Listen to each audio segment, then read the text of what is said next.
Good morning to you both. Thank you so much for your company. So, for some local reaction first, Andrew, I mean, looking past the glitz of it all, the handshakes, etc., was anything actually achieved here? Well, I said last week, Peter, that I wasn't entirely sure the purpose and the objective of this visit. I'm not sure I'm any wiser sitting here today. But yesterday I was concerned with Albanese's defence of the PLAN, three vessels circumnavigating our country earlier this year, and the equivalence of that with the Royal Australian Navy and allies conducting freedom of navigation operations in the South China Sea, through which trillions of dollars of maritime activity and trade pass. And, the PLAN going way out of its way to come way down here to the Tasman Sea and do live fire exercise, which were clearly designed as a shot across the bow to make Australia pay attention. Furthermore, in terms of obeying or ignoring international law, we just passed the anniversary of the 2016 arbitral finding on the South China Sea, which Beijing summarily ignored. And it's been operating inside the UNCLOS-defined exclusive economic zone of the Philippines for quite some time, doing what it's like. So there were times yesterday when Albanese sounded like he was a spokesman for Xi Jinping and not for our national interest. Well, I mean, because he asked, didn't he? Hey, as I said, give us a heads up next time you do it, to which Xi Jinping said, thanks, no thanks. It's international waters, we'll do as we please. No, he's not going to change. So, I mean, is that, there's all this talk of a reset of our relationship. Is that truly at the heart of our relationship where, if we're obedient, we'll get somewhere? Yeah. Look, China and the US, Australia, the Western world, have two very separate, very different operating systems, and they're incompatible with each other. And one of the areas of possible expansion in the chapter is AI, and China is operating a very different ecosystem in that space.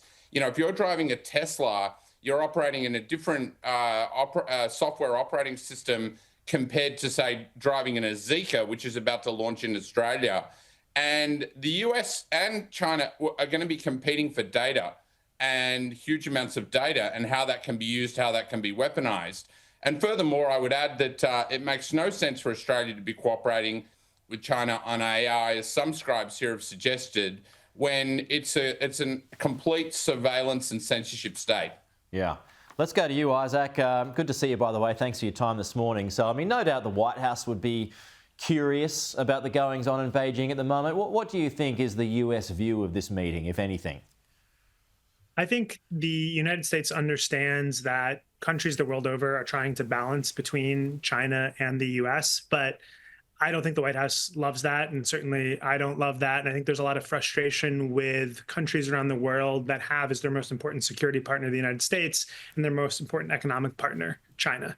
And countries often think, and I think Australia sometimes falls into this trap, that Beijing just wants an economic relationship, or that it has no strings attached deals. But I think folks should really understand all of the heavy strings that come into engagement with Beijing and make sure that they're pricing that into their deliberations. So just elaborate on some of those heavy strings.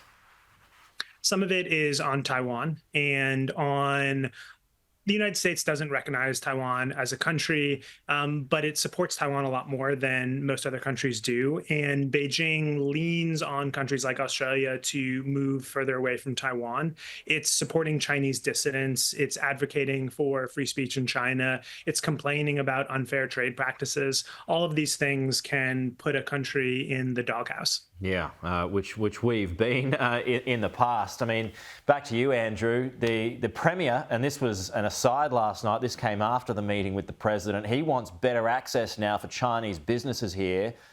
That would mean a watering down of foreign investment laws, which are unlikely, but is that one to watch? Absolutely it is, and that was entirely predictable. China definitely wants more access. What does that look like? I mean, yesterday I heard the Prime Minister say, we'd be signing various MOUs. Well, what are those MOUs and what are the contents of them? The other thing I'd like to point out is nobody in the travelling press pack yesterday questioned the Prime Minister on China's overt support for Putin's war on Ukraine. which has been going since the get-go. Now, the Prime Minister commented during the voice referendum that the thing that kept him up at night was Russia's war on Ukraine.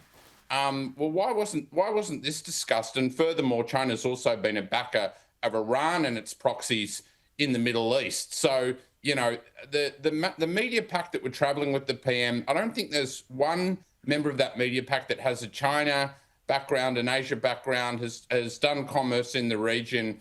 And some of them were coming away with the impression that, China and Australia are new buddies, all is honky-dory, we're all doing free trade, we're going to hold hands and sing Kumbaya, which couldn't be further from the truth. Well, that's right. I mean, and you're going back to that point of they're just going to keep doing what they want anyway. China's going to keep doing what it wants anyway. Just going back to you, Isaac, I mean, there's been a bit of discussion lately, particularly when it comes to Elbridge Colby and this review on AUKUS that's taking place at the moment.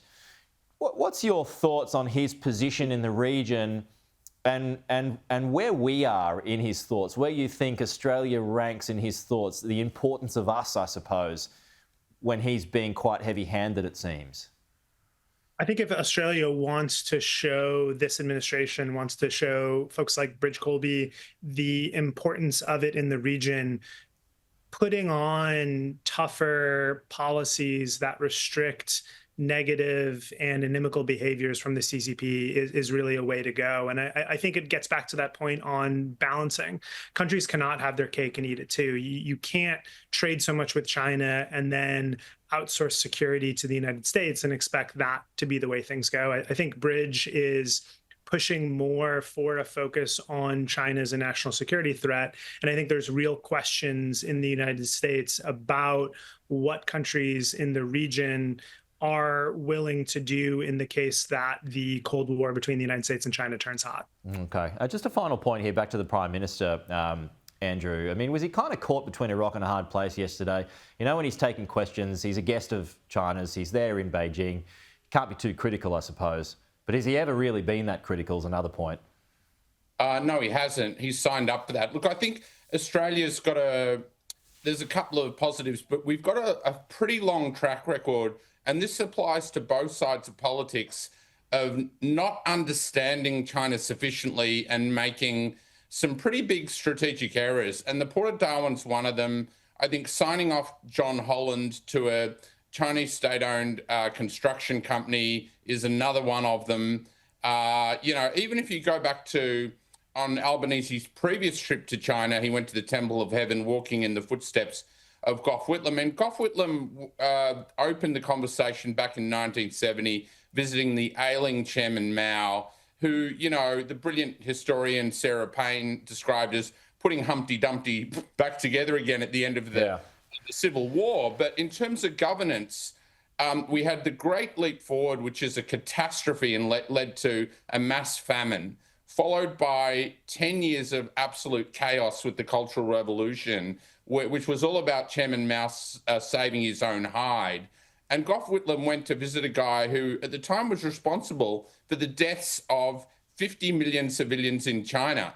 And I think we ought to reflect on that, and also the true nature of the CCP. I'd also, a final point, or two final points, if I may. One is on green steel. That is technology that is yet to be proven at scale. And it's certainly a lot more expensive than current methods. And I can't see, I went out to Shogun Capital Steelworks back in 1990. I can't see Chinese steelmakers adopting a more expensive way of making steel. Okay. Finally, yesterday, she also hosted the Shanghai Cooperation meeting in China, with the foreign minister of Iran, Russia, and India and so on. So he's had a busy day. Yeah, he sure has. Isaac, Andrew, good chats. Thank you so much for coming on. We'll talk to you again soon.